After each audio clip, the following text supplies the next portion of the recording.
Hi, அனைவருக்கும் வணக்கம். ஓம் சாய்ராம். ஜெய் ஜெய் சாய்ராம். குருவே சரணம். குரு கடாட்சம்.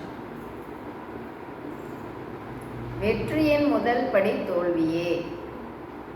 சரிங்களா? இப்போ நம்ம எதுக்காவது முயற்சி பண்ணிட்டு இருக்கோம்னு வைங்களேன், நாம் என்ன பண்ணுவோம்? தோல்வி அடைஞ்சிட்டோம்னா, அட என்னடா இது, எத்தனை வாட்டினா முயற்சி பண்ணிகிட்டே இருக்குது அப்படின்னு நம்ம திரும்ப திரும்ப முயற்சி பண்ணுறதுக்கு நாம் பண்ண மாட்டோம். யோசனை பண்ணிக்கிட்டே என்னடா இது அப்படின்னு நம்ம விட்டுடுவோம் இல்லைங்களா? அந்த முயலாமை கதையில் வந்தாப்புல ஸ்பீடாக போய்கிட்டே இருந்துட்டு அப்படியே நம்ம ரெஸ்ட் எடுக்கிறது, விட்டுறது அது இல்லைங்களா? இப்போ என்ன பண்ணலாம்? முயற்சி பண்ணணும் அப்படின்னு முடிவெடுத்தோன்னு வைங்களேன், விடாமல் முயற்சி பண்ணிக்கிட்டே இருக்கணும்.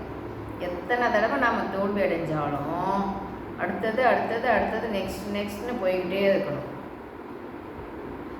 பல நாள் தோல்வியே ஒரு நாள் வெற்றி கொடுக்கும் இல்லைங்களா? அப்போ என்ன பண்ணலாம்? தோல்வி அடைச்சிட்டோம் அப்படின்னு சொல்லிட்டு அதை விட்டுடலாமா? திரும்ப திரும்ப முயற்சி பண்ணிக்கிட்டே இருக்கணும். முயற்சியுடையோர் இகழ்ச்சி அடையார் இல்லைங்களா?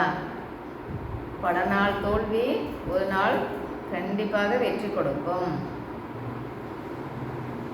ஆகையினால இதுக்காக நாம் முயற்சி பண்ணிட்டு வந்தோம்னா அதை விடாமல் நம்ம பண்ணிக்கிட்டே இருக்க வேண்டியது மிக மிக அவசியம். சரிங்களா? இப்போ நம்ம உள்ளுக்குள்ளேயே வேணும் இல்லைங்களா? அதாவது அப்துல் கலாம் சொன்னாப்புல, நம்ம உள்ளுக்குள்ளே வந்து இது ஆகணும், ஏதாவது ஆகணும் அப்படிங்கிற ஒரு லட்சியம் இருந்தால் தான் நாம் வந்து அதை சாதிக்க முடியும். எதுவுமே நாம் நினைக்கலன்னு வைங்களேன், முடியாது. எதை நினைக்கின்றாயோ அதுவாகவே ஆகின்றாய் அப்படின்னு சொல்கிறாங்க இல்லைங்களா? முயற்சி அப்படிங்கிறது நம்மளுக்கு வேணும் இல்லையா? நம்ம கம்மன்னே இருக்கலாமா? முடியும் முடியும் அப்படின்னு நம்பணும். நம்ம என்ன பண்ணிட்டு இருக்கோமோ அதை தொடர்ந்து பண்ணணும். இப்போ 4 நாள் செய்வோம், 5ஆவது நாள் சலிப்பாக விட்டுடுவோம். இப்போ எப்படி வந்து நமக்கு வெற்றி கிடைக்குமா? விடாமல் பயிற்சி பண்ணிக்கிட்டே இருக்க வேண்டியது மிக மிக அவசியம். என்னென்ன சொல்கிறாங்களோ அதுக்கெல்லாம் நாம் நம்மளை தயார்படுத்திக்கிட்டே இருக்க வேண்டியது மிக மிக அவசியம். அப்படி பண்ணிட்டு போய்கிட்டே இருக்கும்போது கொஞ்சம் கொஞ்சமாக உள்ளுக்குள்ள சேஞ்சஸ் நடக்கும். சரிங்களா? கருணை ரொம்ப ரொம்ப ரொம்ப ரொம்ப முக்கியம். இப்போ எப்படி வந்து விதை போட்டால் செடி வளருது இல்லைங்களா? அதை போல் அந்த கருணை உள்ள இடத்தில் சுபிக்ஷம் அதிகமாக வளரும். அதனால தான் அந்த எதுக்கு மெயினாக அந்த கருணையை பிடிச்சிக்கோங்க, அன்பை பிடிச்சிக்கோங்க அப்படின்னு சொல்லிகிட்டே இருக்காங்கன்னா, அந்த அன்பு கருணையில் தான் அவ்வளோ விஷயம் அடங்கியிருக்கு. நம்மளுடைய வெற்றியே அதில் தான் அடங்கியிருக்கு. சரிங்களா? அப்போது அன்பாக மற்றவங்க மேலே இருக்கும்போது, கருணையாக இருக்கும்போது நமக்குள்ள வந்து அவ்வளோ சந்தோஷமாக இருக்கும்.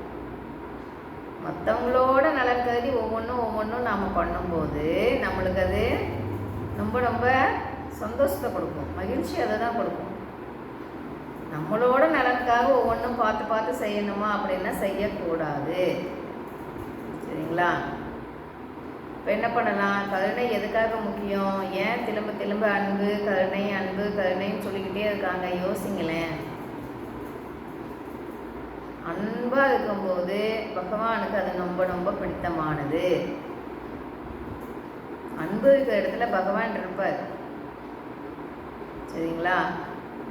இப்போ என்ன பண்ணலாம்? இவ்வளோ நாள் எப்படியோ இருந்துட்டோம், இனிமே வந்து அன்பு கருணையை நம்ம கடைபிடிக்கலாமா? இப்படி தான் இருக்கணும் அப்படின்னு நம்ம முடிவு எடுத்துக்கணும்.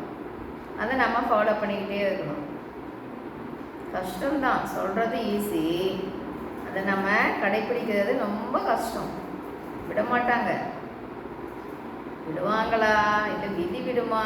சொல்லுங்க பார்க்கலாம். என்னதான் சூழ்நிலை வந்தாலும் நான் இப்படி தான்ப்பா இருப்பேன் அப்படின்னு முடிவு எடுத்துக்கணும். இப்போ எவ்வளோ டென்ஷன் ஆனாலும் அந்த பிரகாஷ் ராஜ் சார் வந்து ஒரு சினிமா நல்லா சிரிப்பாங்க இல்லையா, அப்படி சிரிச்சிட்டு கம்மன் இருந்துடும். சிரிச்சிட்டாலே டென்ஷன் போயிடும். மேலே மேலே மேலே மேலே நம்ம நினச்சிட்டே இருந்தோம்னா, மனசை போட்டு அழுத்தினோம்னா அது நம்மளை மேலே மேலே நம்மளை போட்டு அதை அழுத்திடும். சரிங்களா? இப்போ என்ன பண்ணலாம்? பகவான் என்னென்ன சொல்கிறாரோ அதை நாம் கடைப்பிடிக்க வேண்டியது மிக மிக அவசியம். உடல் தூய்மையை விட, சுற்றுப்புற தூய்மையை விட மன தூய்மை என்பது மிக மிக முக்கியம். அதுக்கு உண்டானது எது எது சொல்கிறாரோ அது எல்லாம் நாம் கடைப்பிடிச்சிக்கிட்டே இருக்கணும். எல்லாமே கலந்து கலந்து செய்யணும். அப்போ தான் உள்ளுக்குள்ளே நல்லா செல்ஸ் எல்லாம் நல்லா சேஞ்ச் ஆகும். இந்த பகவான் தன்மைக்கு எப்போ உள்ளுக்குள்ளே செல்ஸ் எல்லாம் ரெடி ஆகும்னா எல்லாத்தையுமே நாம் கடைப்பிடிக்கணும். அன்பு, கருணை, சரணாகதி, தவம், தானம், புறம் பேசாதிருத்தல். மற்றவங்களை பற்றி பேசி பேசி பேசி பேசி என்ன ஆகுதுன்னா அவங்க கர்மாவை நாம் வாங்கிக்கிறது. தேவைங்களா? அவங்கவுங்க வாங்கிட்டு வந்ததே பத்தாதா? எதுக்காக வீணாக வந்து மற்றவங்கள பற்றி பேசுவானே? அவங்கவுங்க புரிஞ்சிக்கும் போது புரிஞ்சுக்குவாங்க அப்படின்னு விட்டுட்டு நம்ம வேலையை நாம் பார்க்கலாம் இல்லைங்களா? பகவான் சொல்கிறதெல்லாம் ஃபாலோ பண்ணுவோமா? வாழ்க்கையில் ஜெயிச்சு காட்டலாமா? முடிவுக்கு வந்துடலாமா? எல்லாத்துக்கிட்டையும் அன்பை மட்டும்தான் காட்டணும் அப்படின்னு முடிவு பண்ணிக்கலாமா? சொல்லுங்க பார்க்கலாம்.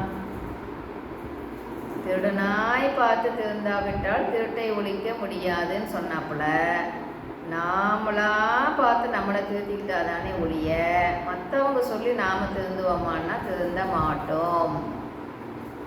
அதே போல் நாம் சொல்கிறதுனால மற்றவங்க திருந்துவாங்களான்னாலும் திருந்த மாட்டாங்க. அவங்கவுங்க மனசுக்கே படணும், நாம் இனிமேல் இப்படி தான் இருக்கணும் அப்படின்னு அவங்க மனசுக்குள்ளே அவங்க மனசுக்கு அவங்களே சொல்லிக்கணும். சொல்லிக்கும்போது அப்போ தான் அவங்க மனமாற்றத்தை பார்க்க முடியும். மனமே மந்திர சாவி. சரிங்களா? அப்போது வெற்றி எதில் அடைஞ்சதுக்கு? இந்த மந்திர சாவி எப்படி வந்து நம்ம திறக்க முடியும்? மன தூய்மை தான் மெயின். மன தூய்மை வந்துடுச்சுன்னு வைங்களேன், நம்ம ஜெயிச்சிட்டோம் அப்படின்னு நாமளே நினச்சிக்கலாம். மன தூய்மை பண்ணிட்டோம், எது எது சொன்னாங்களோ அதையெல்லாம் கடைப்பிடிச்சிட்டோன்னு வைங்களேன், ஜெயிச்சுக்கிட்டே வந்துட்டு இருக்கோன்னு நம்மளுக்கு நாமே மார்க் கொடுத்துக்கலாம். சரிங்களா? அப்போது என்ன பண்ணலாம்? எல்லாத்தையும் ஆன்மாவாக பார்க்க ஆரம்பிச்சிக்கலாமா? எல்லாத்துக்கிட்டையும் அன்பை மட்டும் காட்டணும்னு முடிவு பண்ணிக்கலாமா?